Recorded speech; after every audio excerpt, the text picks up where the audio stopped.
We told you earlier in this series that the witch trials were not safely in the past.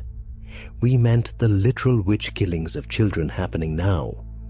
But there is a second, closer sequel, one that ran not in a distant country, but in American courtrooms on the evening news, within the lifetime of most adults hearing this. It was called the Satanic Panic, and between roughly 1980 and the mid-90s, it convinced a large share of the United States that a vast secret network of Satan worshippers was abusing and ritually murdering children in daycare centers across the country. There was no network, there were no ritual murders, but there were trials and convictions and people who went to prison for decades for crimes that never happened. It was a witch hunt. It had the same engine, the same evidence, and the same book underneath it.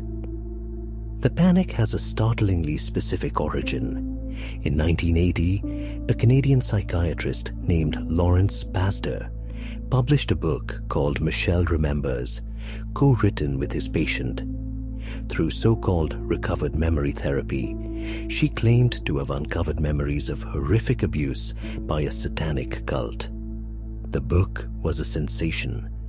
It was also unsupported by any corroborating evidence, and its central claims have been thoroughly discredited.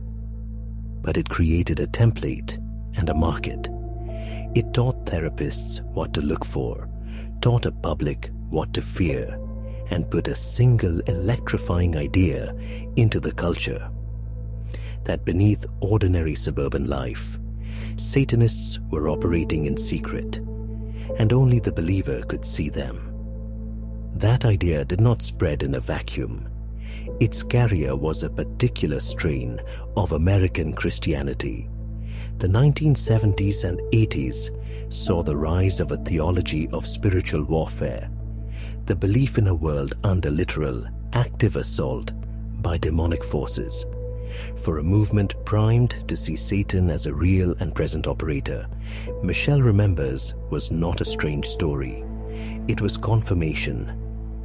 Christian broadcasters, occult experts, and ministry conferences spread the gospel of a satanic underground. Police departments were given seminars on occult crime by self-appointed experts, many of them explicitly religious. In 1988, a primetime network special hosted by Geraldo Rivera told a vast audience that the conspiracy was real. The fear was not fringe, it was broadcast. Then it reached the courts, and the parallel to Salem stopped being a metaphor. The defining case was the McMartin Preschool trial in California. Teachers were accused of horrific satanic and sexual abuse.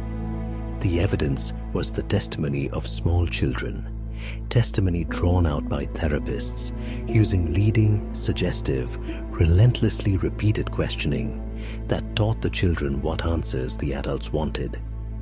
The children described being flushed through secret tunnels, taken away in hot air balloons, made to watch animals sacrificed.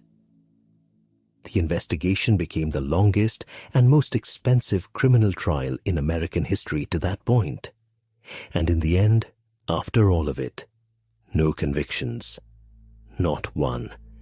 The case collapsed under the weight of its own impossibility, but not before it had taught the country's prosecutors a method.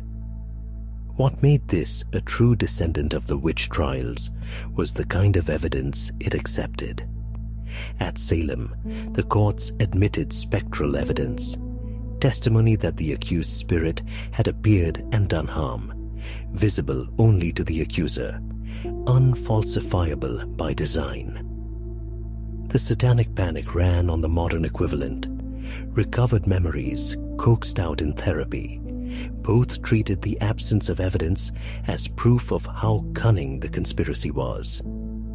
And in 1992, the institution best placed to find the conspiracy reported that it wasn't there.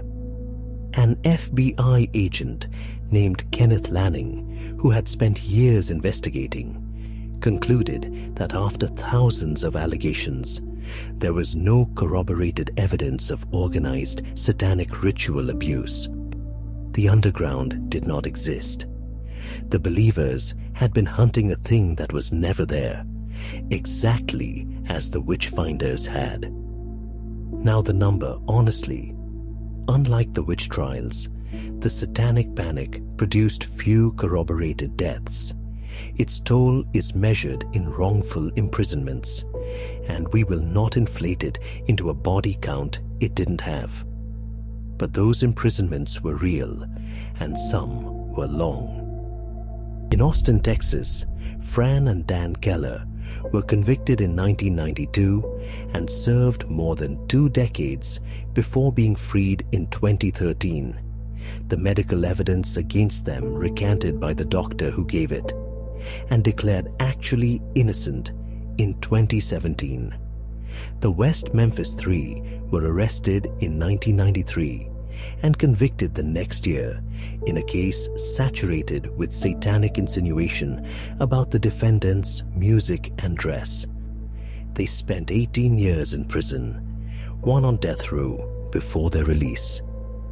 And now the rule cuts back because the lazy version of this story is dangerous in its own way.